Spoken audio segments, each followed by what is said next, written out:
Kabanata 16-20. Umiti si Lady Emma at sinabing, wala ka talagang ideya. Interesting. Malalaman mo sa lalong madaling panahon. By the way, congratulations in advance. Nagtama ang mga mata ni Dorothy at Alex. Alam nilang may masamang mangyayari. Masama ang kutob ni Alex nang makita niya si Spark sa hall.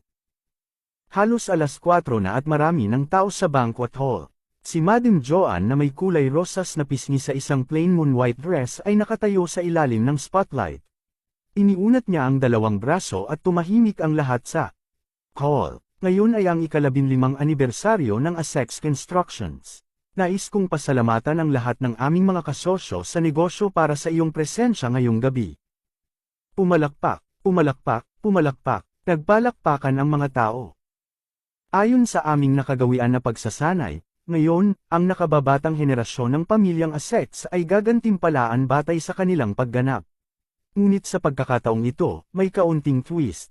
Dahil, isa lang ang nanalo natin ngayon, at iyon ay kusa namang tumigil si Madam Joanne. Sumunod, isang liwanag ang bumungad kay Dorothy. Ang aking magandang apo, Dorothy. Si Dorothy ay pumirma ng isang kontrata na nagkakahalaga ng $1 bilyong sa Thousand Miles Conglomerate, kaya siya ang nagwagi sa kompetisyon ngayong taon. Dorothy, magaling ka, I'm very proud of you. Umakyat ka na sa stage. Sa sandaling ito, si Dorothy ang naging sentro ng atensyon. Sa mukha ng isang anghel at malademonyong figure, si Dorothy ay nagmistulang simbolo ng kadalisayan at sex. Appeal. Namula ang mukha ni Dorothy, hinawakan niya ang kamay ni Alex at naglakad papunta sa stage. Gustong bitawan ni Alex ang kamay niya, ngunit kumapit. Shanang mahigpit at sinabing, you deserve all the credit, you should come with me. Sidge. Hinawakan ni Alex ang kamay niya. Nang makita ito, maraming lalaki ang naging berde sa inggit. Sa wakas, umakyat na sila sa stage. Binigyan ni Madam Joanne si Alex ng blankong tingin. Si Dorothy lang ang tinawagan ko. Wala itong kinalaman sa mga basurang tulad mo. Bakit ka nandito? Nagmamadaling sabi ni Dorothy, Lola, si Alex ang dahilan kung bakit namin nagawang pumirma ng kontrata sa Thousand Miles Conglomerate. Siya ang tumulong sa akin sa proyektong ito. Kung wala siya, hindi ko makumplito ang $1 bilyong na proyektong ito. Isang malamig na titig ang ibinigay ni Madam Joanne kay Alex. Sigurado ka ba? Tumango si Alex. Yes, Madam. Tumawa si Madam Joanne. Alex, kawawa ka naman. Paano ka magiging walang hiyang kumuha ng kredito para dito? Ang $1 bilyong na kontrata sa Thousand Miles Conglomerate ang iyong ginagawa. Paano ito posible? Sabi ni Dorothy, Lola, totoo ang sinabi niya. Bullshit. Sarcastic na sabi ni Madam Joanne, Dorothy, nalinlang ka sa panlolokong ito. Alam mo ba ang kahulugan sa likod ng $1 bilyong na kontratang ito? Isa itong regalo sa kasal para sa iyo mula sa batang direktor ng Rockefeller Group, si Spark. Kahapon, nasaksihan at narinig ko sa sarili kong mga mata at tainga na nilagdaan ang kontrata sa tulong ng pinuno ng pamilyang Rockefeller na si Sir Bill Rockefeller. Alex, ang lakas ng loob mong kunin ang kredito. Walang hiya. Parehong natigilan sina Alex at Dorothy. Habang ang iba pang mga bisita sa banquet hall ay humagalpak sa tawa. Pagkatapos, lumabas si Spark, nakasuot ng Armani, mukhang cool. Tumayo siya sa harap ni Alex nang may pagmamalaki. Bakit ba napakawalan Gio mo, Alex? 2 araw na ang nakalipas, binigyan mo si Dorothy ng tinatawag na Love in a Fallen City necklace. Pagkatapos, nagkalat ka ng mga chismis tungkol sa Gaston Gates na inaalagaan. At ngayon kumukuha ka ng kredito para sa kontrata. Excuse me. Pagkatapos, nagpakita si Madam Claire. Walang sabi-sabi, sinampal niya ang mukha ni Alex at sumigaw, nakakahiya ka. Sino ka para bumunot ng $1 bilyong na kontrata para kay Dorothy? Tama na, puno ng kasinungalingan. Wala kang pag-asa, hindi ka karapat-dapat na maging manugang ko. Hindi inaasahan ni Alex na magiging napakawalan Gio ni Spark sa lawak na ito. How dare he spew nonsense in front of all the guests? Ngunit ang tanging inaalala niya ay si Dorothy. Namutla ang mukha ni Dorothy at naging walang kaluluwa ang kanyang mga mata. Nagmamadali niyang sinabi, Dorothy, huwag kang maniwala sa isang salita na sinabi niya. Nagsisinungaling siya. mapapatunayan ko sa iyo na ang $1 bilyon na kontrata ay ginawa ko. Bastos ka. Maya-maya lang, may dumating na matandang lalaki. Siya ang pinuno ng pamilyang Rockefeller, si Sir Bill Rockefeller. Lolo. Gulat na napatingin si Alex kay Sir Bill Rockefeller. Hindi niya inaasahan na naroon si Sir Bill Rockefeller. Rascal, hindi ako ang iyong lolo. Tinuro ni Sir Bill si Alex at pinagalitan, "You're a disgrace to the Rockefellers. Ang $1 bilyon na kontratang iyon ay malinaw na aking ginagawa. Ito ay para sa aking apo, si Spark, na ibigay sa mga sex bilang regalo sa kasal. Wala itong kinalaman sa iyo.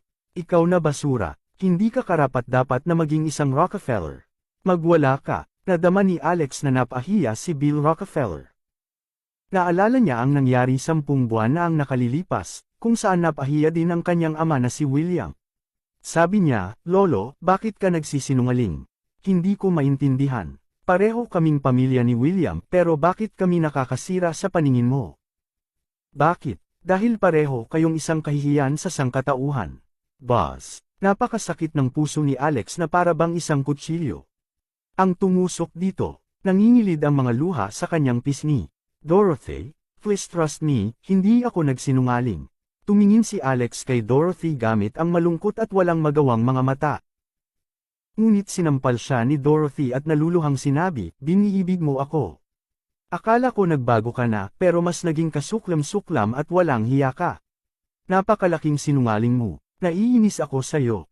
Hinubad niya ang wedding ring niya at ibinato kay Alex. Tumama ang singsing sa mukha ni Alex sa kagamulong pababa sa lupa. Namutla ang mukha ni Alex. Ang mga salita ni Dorothy ay umalangaw sa kanyang mga tainga. Sinabi niya na hindi magkakaroon ng pagkakataon si Alex. Naibalik ang singsing na iyon sa kanyang kamay kung tatanggalin niya ito muli isang araw. Ang paghamak at pang-iinsulto mula sa mga panauhin ay parang mga espadang tumutusok sa kanya. Ngunit ang mapanlait na tingin ni Dorothy ang higit na nasaktan sa kanya. Sabi ni Madam Joanne, "Alex, ang hinihiling ko lang sa iyo ay hiwalayan mo si Dorothy bukas." Pumayag na ako sa kasal ni na Spark at Dorothy. Ngayon magwala. This is the Assexes party, you're uninvited. Teka, Lola, sabi ni Spark, siya ang dating asawa ni Dorothy. Gusto kong masaksihan niya ang proposal ko kay Dorothy ngayon. Umiti si Madam Joanne at sinabing, "Mabuti, gawin mo ang gusto mo." Pagkatapos, tuluyan ng hindi pinansin si Alex. Nasaksihan ni Alex ang proposal ni Spark kay Dorothy. Lumuhod si Spark at nagtanong, "Dorothy, will you marry me?" Naghiyawan ang mga tao, "Say yes." Sabihin mong oo. Pakasalan mo siya. Pakasalan mo siya. Habang nakikita ni Alex ang panukala, ang kanyang puso ay nasa sobrang dalamhati na hindi siya makahinga. Naiinis na tiningnan ni Dorothy si Alex, pagkatapos ay dahan-dahan itong tumango. Maya-maya lang ay may sumigaw mula sa main entrance ng hall. Narito si Lord Lex Gunther mula sa Thousand Miles Conglomerate upang batiin ang bagong kasal. Narito ang ilang mga regalo para sa bagong kasal. Isang pares ng Golden Jade Horse, isang sinaunang painting mula sa Ancient Egyptian vase mula sa panahon ni Hatshepsut, isang molito na may $9.9 milyong na cash, at isang $1 bilyon na kontrata. Agad na tumayo ang lahat sa hall pagkatapos nilang marinig ang pagpasok ni Lord Lex Gunther. Namangha sila sa mga regalong ibinigay niya. Nagtaka ang lahat tungkol sa relasyon ng pamilya Essex kay Lord Lex Gunther para ibigay niya sa kanila ang mga hindi pangkaraniwang regalo. Tuwang-tuwa ang pamilyang Essex. Nagmamadaling lumapit si Madam Joanne para salubungin si Lord Lex Gunther. Pumasok si Lord Lex Gunther sa bulwagan na sinamahan ni na Sir John Gates, Sir Gary Gaston Gates, at ilang executive ng Thousand Miles Conglomerate. Si Madam Joanne na may malaking ngiti sa kanyang mukha ay nagsabi, "Lord Lex, isang karangalan na makasama ka rito, maligayang pagdating." Sabi ni Lord Lex, "Madam Joanne, it's my pleasure. Maaari ko bang itanong, nasaan sina Mr. at Mrs. Rockefeller?" Naisip ni Madam Joanne na pumunta siya para sa Spark. Sobrang proud siya kay Spark. Nasa hall sila. Nagpo-propose siya kay Dorothy ngayon. Na-curious si Lord Lex. "Wow! Hindi ko akalain na. Napaka-romantiko ni Mr. Rockefeller. Interesting. Halika, kailangan kong makita ito." Maya-maya pa ay nakarating na sila sa harap ng stage. Si Lord Lex Gunther, Sir John Gates at Sir Gary Gaston Gates ay natigilan na nakatingin kay Spark sa isang tuhod, na may mga bulaklak at singsing sa kanyang kamay na nagmumungkahi kay Dorothy. Natarante sila. Pumunta sila dito para kay Alex. Espesyal na dumating sina Sir John Gates at Sir Gary Gaston Gates upang humingi ng tawad kay Dorothy. Wala nang makita si Alex, ngunit nakita nila si Spark na nagpo-propose sa asawa ni Alex. Nagtaka si Lord Lex at nagtanong, Madam Joanne, anong nangyayari? Hindi naintindihan ni Madam Joanne ang tanong niya. Umiti siya at sinabing, nagpo-propose si Spark kay Dorothy. Hindi ba sila ang perfect match sa isa't isa? Sabi ni Sir John, kung tama ang pagkakaalala ko, kasal na. Si Dorothy kay Mr. Alex. Tinuro ni Madam Joanne si Alex na itinutulak sa isang sulok at tumawa, basura ba ang tinutukoy mo? Hindi siya karapat-dapat na maging asawa ni Dorothy. Maghihiwalay na sila bukas. Napagtanto ni Lord Lex na si Alex ay nakatayo sa sulok ng bulwagan na malungkot na nanunuya. Nagtawanan tuloy ang mga tao. Baliw talaga si Alex. Kahit na ang kanyang lolo ay itinatakwil siya. Ha ha ha. Nasaksihan ng kanyang asawa na magpapakasal sa ibang lalaki at wala siyang magagawa tungkol dito. Napakawalang kwenta. Ang basurang ito ay hindi karapat-dapat sa isang asawa. Dapat siyang mag-isa habang buhay. Nang makita ni Lord Lex si Master Alex na minamaltrato, tumulo ang mga luha sa kanyang mukha. Tumahimik ka, umungol si Lord Lex at itinulak si Madam Joanne. Kasuklam-suklam kayong lahat, ang lakas ng loob mong insultuhan si Master Alex. Nanginginig si Lord Gunther. Nagmamadali siyang lumapit, yumuko kay Alex, at sinabing, Guro. Gulat na gulat ang karamihan na sa una ay tumatawa kay Alex. Natahimik ang lahat, naguguluhan silang tumingin kay Alex. Huminga ng malalim si Alex at dahan-dahan siyang tumangala. Ano, tinawag ba talaga siya ni Lord Lex bilang kanyang master? Hindi ba si Alex ay isang outcast ng pamilya Rockefeller? Paano siya maiuugnay kay Lord Lex na nagkakahalaga ng $1 trilyon? Si Alex ba ang tunay na may-ari ng Thousand Miles Conglomerate? Kung totoo yun, maaaring siya na ang pinakamayamang tao sa California o ang pinakamayamang tao sa Amerika. O Diyos ko, iyan ay isang piraso ng malaking balita. Nakakaaliw ito. Lahat ay namangha. Nagbubulungan sila habang nakatingin sa stage. Napatulala ang buong pamilya Essex. Nanginginig ang katawan ni Madam Joanne. Ang mga mata ni Madam Claire ay lumalabas sa kanyang ulo na may pagtataka. Tinakpan ni Dorothy ang bibig niya. Siya ay naguguluhan. Walang pakialam na tumingin si Alex kay Lord Lex at nagtanong, Lord Lex, bakit ka nandito? Sumagot si Lord Lex, Master Alex, narinig ko ang tungkol sa taunang piging ng pamilya Essex. Dumating ako upang batiin at kasabay nito, iabot ang $1 bilyon na kontrata. Pero hindi ko inaasahan na makikita ko ito. Napatingin si Alex kay Dorothy at ngumiti ng mapait. I'm sorry sa nakita mo. Kinuha niya ang $1 bilyon na kontrata kay Lord Lex at pinunit ito sa kalahati. Namumula ang mga mata ni Madam Joanne sa galit. Nagmamadali siya at sumigaw, Alex, anong pinunit mo? Malumanay na sinabi ni Alex, ito ang nakatatak na $1 bilyon na kontrata mula sa Thousand Miles Conglomerate. Sumigaw si Madam Joanne, you son of a bitch. Paano ka maglakas loob na sirain ang kontrata? Ikaw ay patay na karne. Kinuha ni Lord Lex ang punit na kontrata mula sa kamay ni Alex at pinunit ito. Pagkatapos ay ibinato niya ito sa mukha ni Madam Joanne, at umungal, ikaw dapat ang patay na karne. Sa sandaling iyon, nagkaroon ng pin drop na katahimikan sa bulwagan. Ramdam ni Madam Joanne ang sakit sa kanyang mukha. Natarante siya at nagtanong, Lord Lex, please calm down. Ano ang nangyayari? Ang $1 bilyon na kontratang ito ay dapat na isang panukalang regalo mula sa Spark sa pamilyang Essex. Bill, mabilis. Ipaliwanag kay Lord Lex na tinanggal mo ang $1 bilyon na kontrata. Hindi dapat mapunit. Kung mapunit ang $1 bilyon na kontrata, walang garantiya para sa yaman at katayuan ng pamilyang Essex. Kinayla ni Madam Joanne si Sir Bill na nakatayo sa tabi niya. Haha, haha. Tumawa si Lord Lex at tinitigan si Sir Bill.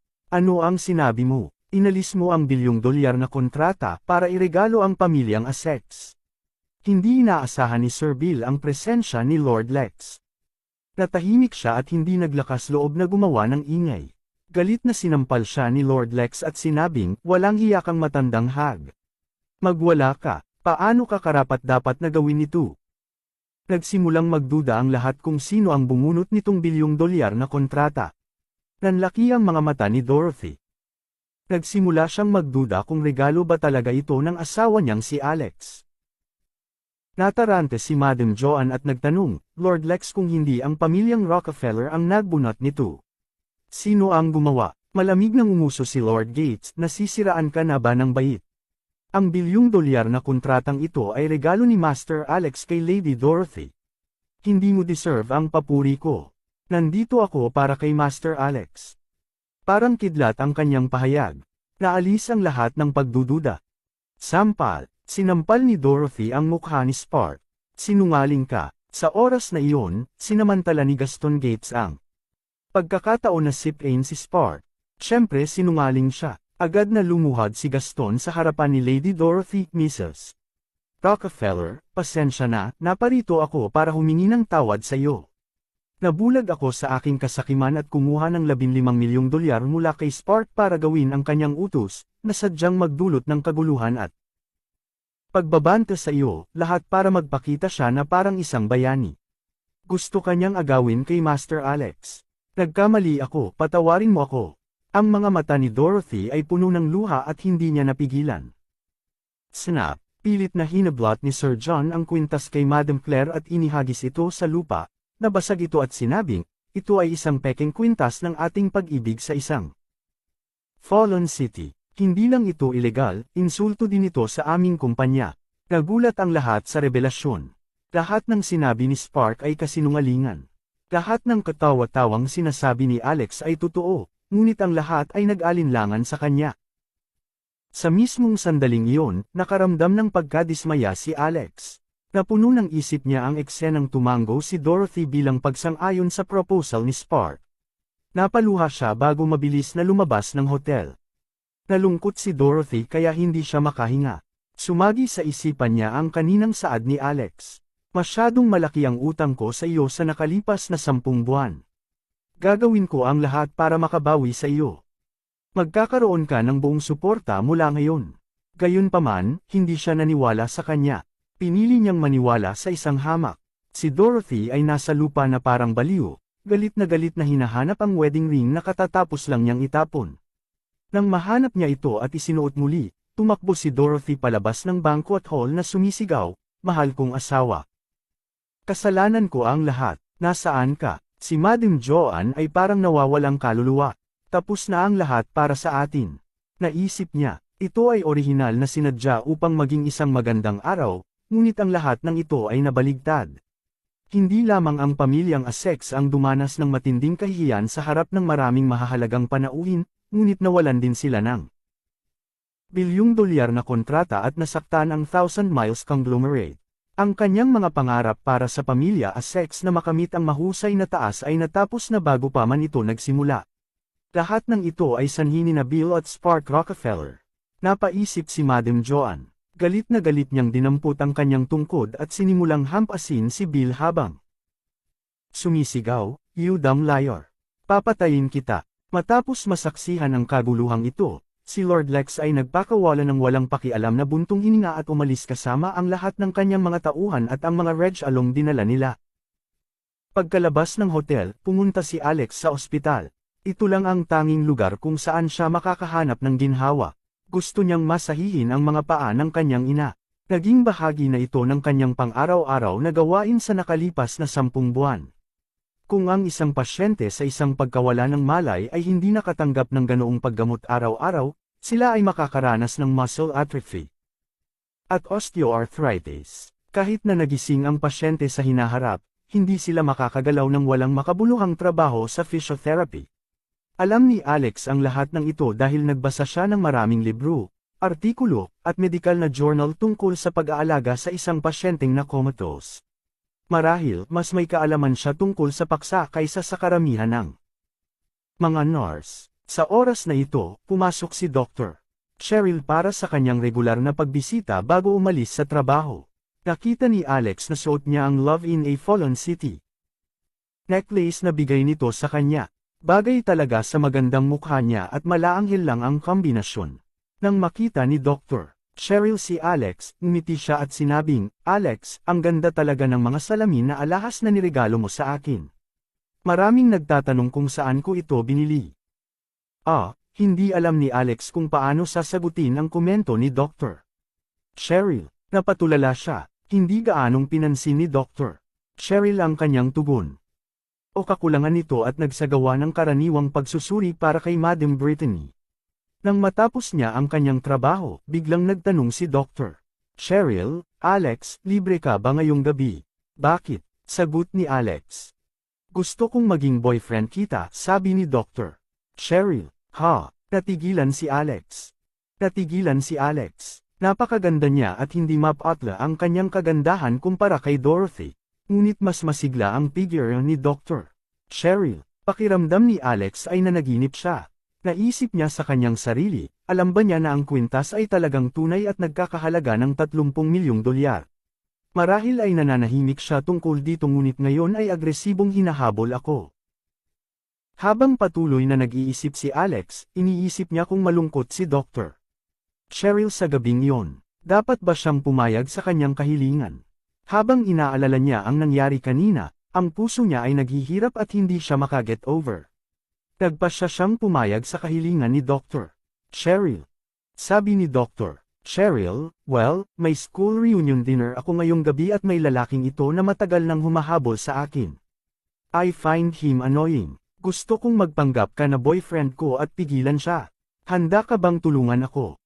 Alam ni Dr. Cheryl na may asawa na si Alex at hindi niya maiintindihan ang kanyang kahilingan. Hindi sana siya nagtanong sa ibang tao. Medyo nagulat si Alex pero nakangiting sumagot, I get it, so this would be just to rid of pest. Sige, tutulungan kita. Tiningnan niya ang mapang akit nitong katawan at medyo nadismaya ngunit gamaan ang pakiramdam. Ano ang iniisip niya? Siya ay isang lalaking may asawa. Biglang tumunog ang telepono ni Alex at ito ay isang tawag mula kay Dorothy. Ika-13 tawag na niya. Iyon pero hindi pa siya handang kausapin siya. Habang inaalala niya ang eksenang tumango si Dorothy bilang pagsang-ayon sa panukala ni Spark, muli siyang nawala ng pag-asa. Nagpasya siyang patayin ang kanyang telepono upang magkaroon siya ng ilang oras upang mabawi ang kanyang panloob na kapayapaan. Nakita lahat ni Dr. Cheryl, ngumiti siya at sinabing, Alex, what's going on between you and your wife? Totoo ba na pareho pa kayong natutulog sa magkahiwalay na kwarto? Sagot ni Alex, sinabi ba sa iyo ni Chloe iyon? Tumango lang si Dr. Cheryl. Galit na sabi ni Alex, she is such a busybody. Bakit wala siya ngayon? Umiling si Dr. Cheryl. Hindi ko alam, nabalitaan ko na nagkaroon siya ng pinsala at nagpahinga ng ilang araw. Umiti lang si Alex. Alam niya ang nangyari sa kanya. Sinampal siya ng security guard sa LG Balfour Store at namamaga lahat ng mukha niya. Malaki rin ang away niya sa kanyang mamantika na boyfriend. Ipinapalagay ni Alex na iyon ang mga sanhi ng kanyang pinsala. Sinabi ni Dr. Cheryl, hindi ko ibig na maging maingay, ngunit sa palagay ko ay dapat kang magkaroon ng tapat na pakikipag-usap sa iyong asawa. Kung makakahanap ka ng common ground, mabubuhay ka ng maayos ng magkasama. Kung hindi, tapusin na lang ang relasyon ng mabilis. Hindi na kailangang patagilan pa ang paghihirap ninyong dalawa. Napangiti na lang si Alex dahil hindi niya alam kung ano ang ire-react. Sa wakas ay tapos na si Dr. Cheryl sa kanyang trabaho at handa nang umalis. Magalang niyang pinakiusapan si Alex na hintayin siyang makapagpalit ng damit. Makalipas ang 10 minuto, hindi makapaniwala si Alex sa nakikita ng kanyang mga mata. Hindi nasuot ni Dr. Cheryl ang gown ng kanyang doktor. Nagpalit siya ng figure-hugging black striped dress na nagpapakita ng lahat ng kanyang kurbot. Hinayaan niyang nakalugay ang kanyang makinis na malasutla at makinis na buhok at makikita ang kanyang mahabang pares ng payat na binti. Bukod pa riyan, suot niya ang Love in a Fallen City necklace na bigay sa kanya ni Alex. Mailalarawan lamang siya bilang isang diyosa sa mga diyosa. Pambihira ang kanyang voluptuous figure. With the figure-hugging dress she's basically men's kryptonite. Napansin niyang nakatitig sa kanya si Alex at agad siyang namumula. Anong tinitingin-tingin mo, tanga? Tanong niya. Pinunasan ni Alex ang baba na parang may laway na umaagos pababa. Si Dr. Cheryl, ang ganda mo talaga. Masayang sumagot si Dr. Cheryl, mula sa sandaling ito, nagpapanggap kang boyfriend ko, tawagin mo akong Cheryl. Sige, mabuti, sagot ni Alex. Lumabas ang mag-asawa sa pinto at umalis sa opisina ni Dr. Cheryl. Habang pababa sila ng elevator ay napakasikip. Nang huminto ito sa ikalimang palapag, may pumasok na delivery person, at kinailangang magsisiksikan ang mga tao para bigyan siya ng espasyo. Nawala ng balanse si Dr. Cheryl at nakasandal lang kay Alex. Forget what they doing, keep on doing that.